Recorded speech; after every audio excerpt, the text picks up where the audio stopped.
and she's with the Lord. But that was a tough time of watching somebody suffer and go through such hardship. We go through hardships in life. We go through difficulties in life. And oftentimes we plead, Lord, please take this thorn away. Lord, please, as Paul prayed, Lord, remove this thorn from my flesh. But the Lord doesn't always remove the thorn. Oftentimes the Lord says, my grace is sufficient for thee.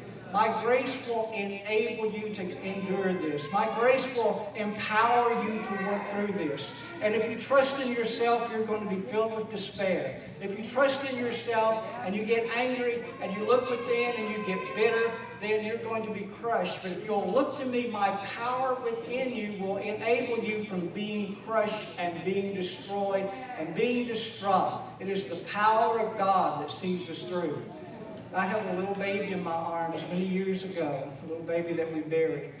And I prayed, God, please let this baby wake up. God, please let this baby wake up. But God didn't let the baby wake up, and we buried that little baby.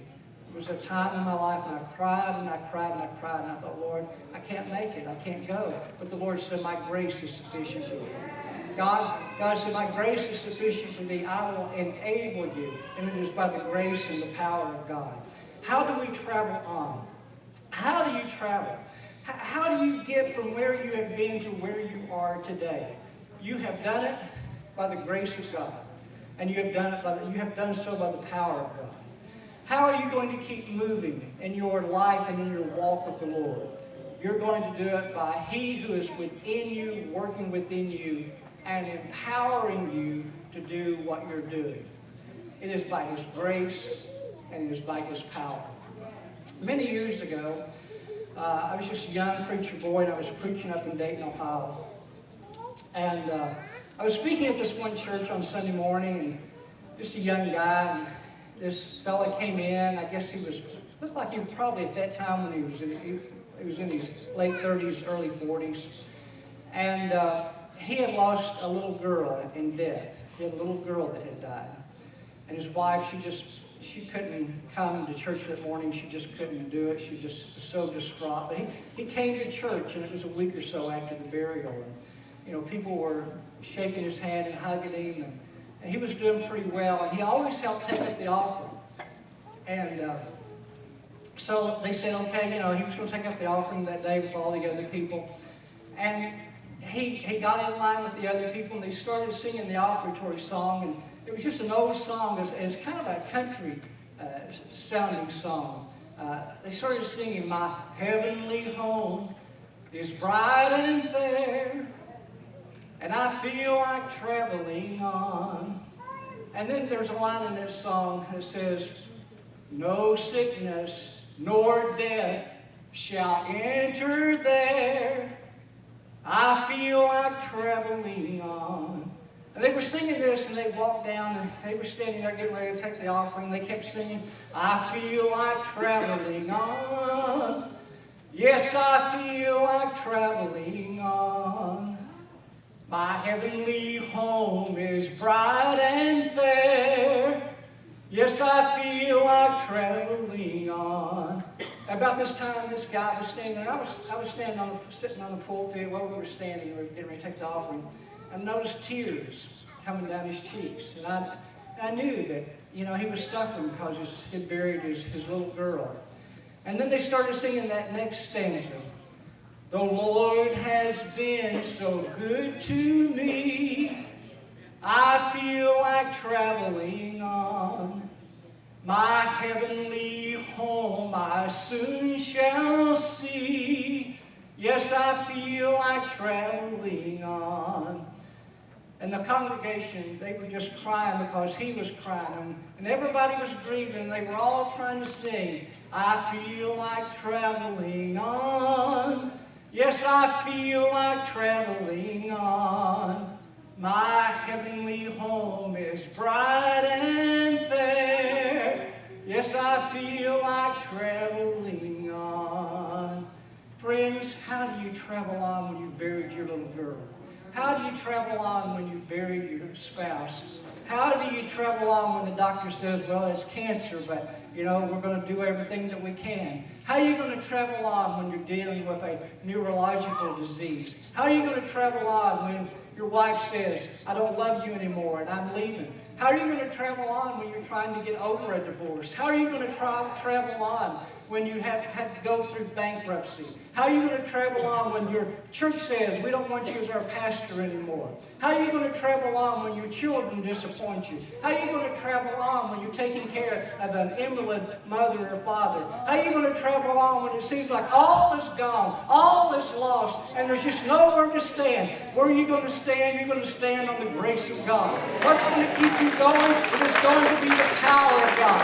How are you going to move from here to there? It's going to be by the grace and the power of God. How did you get to where you're sitting today? How did you get in this place? You got here today by the grace of God. You are here today by the power of God. And wherever you go in your life, wherever you go in your ministry, it's going to be by the grace and the power of God.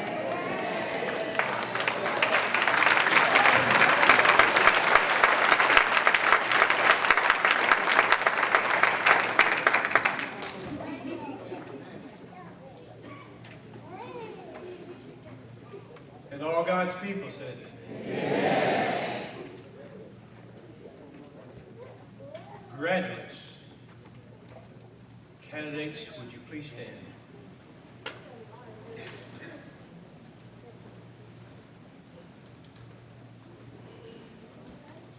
The trustees and faculty of Newburgh Theological Seminary and Newburgh College of the Bible do hereby certify that the class of 2019 has fulfilled the requirements of the courses leading to the degrees.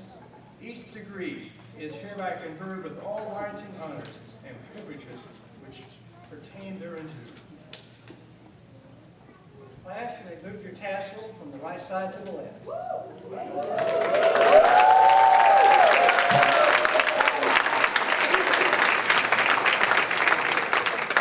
And now, class, you may now step forward for your degrees.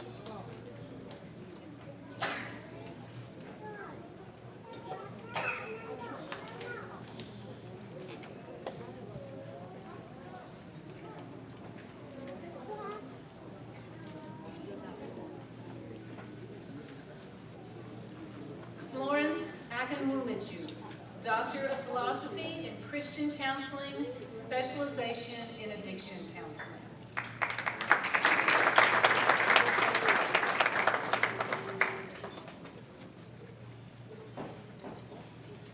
Tika Biswa, Doctor of Philosophy in Pastoral Ministry.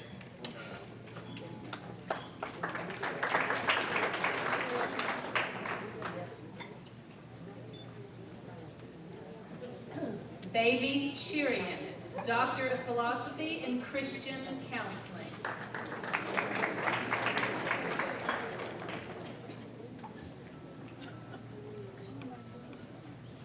Brandon Scott Elrod, Doctor of Philosophy in Church History.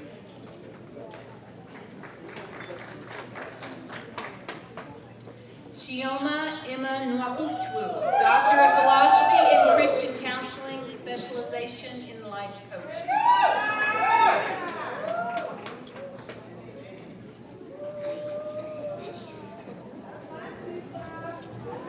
Danny Allen Esterline Sr., Doctor of Philosophy in Biblical Studies.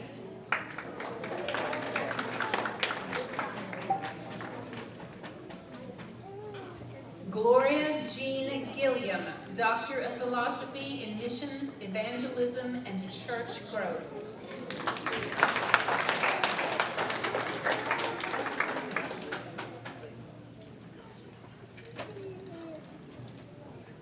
Ralph Godfrey Jr., Doctor of Philosophy in Christian Counseling.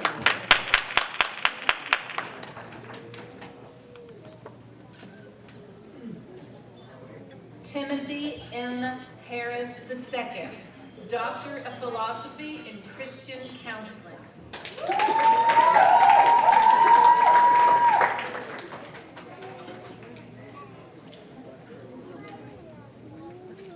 John Wallace Irwin, Doctor of Philosophy in Biblical Studies.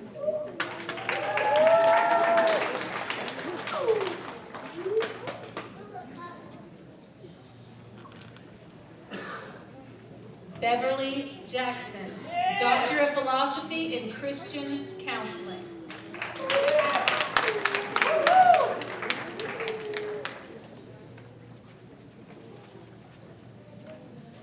Remy Joseph, Doctor of Philosophy in Christian Counseling.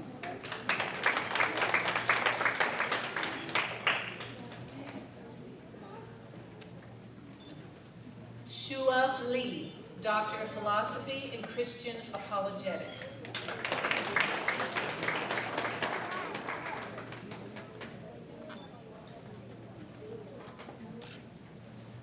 Clifton Marshall Jr., Doctor of Philosophy in Biblical Studies.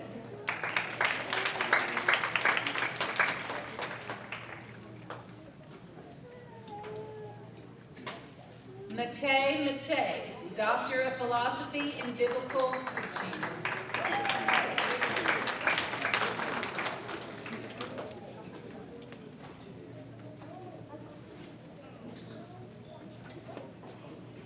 Nick Chinedu Mbezu, Doctor of Philosophy in Christian Education.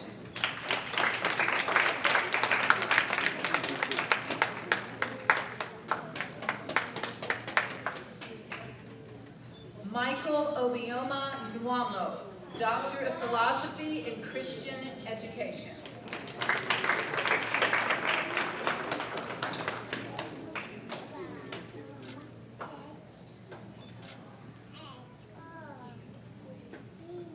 Johnson Olusanya, Doctor of Philosophy in Christian Counseling.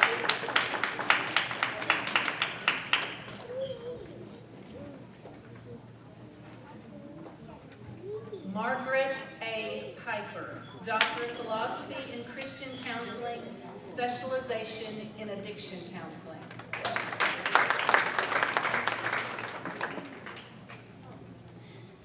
Alvin L. Powell, Doctor of Philosophy in Christian Counseling.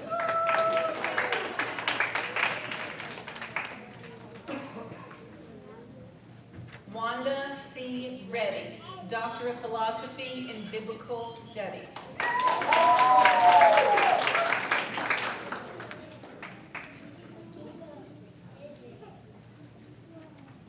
Karen D. Reed, Doctor of Philosophy in Christian Organizational Leadership.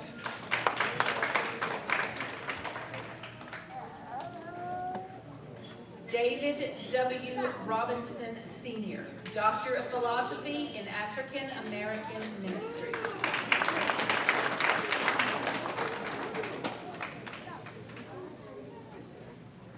Jeffrey W. Spooner, Doctor of Philosophy in Biblical Studies.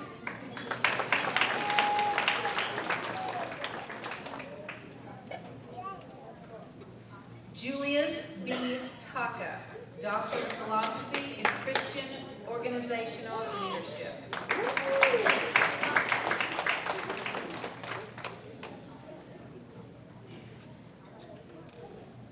Teresa Ann Terrell, Doctor of Philosophy in Christian Counseling.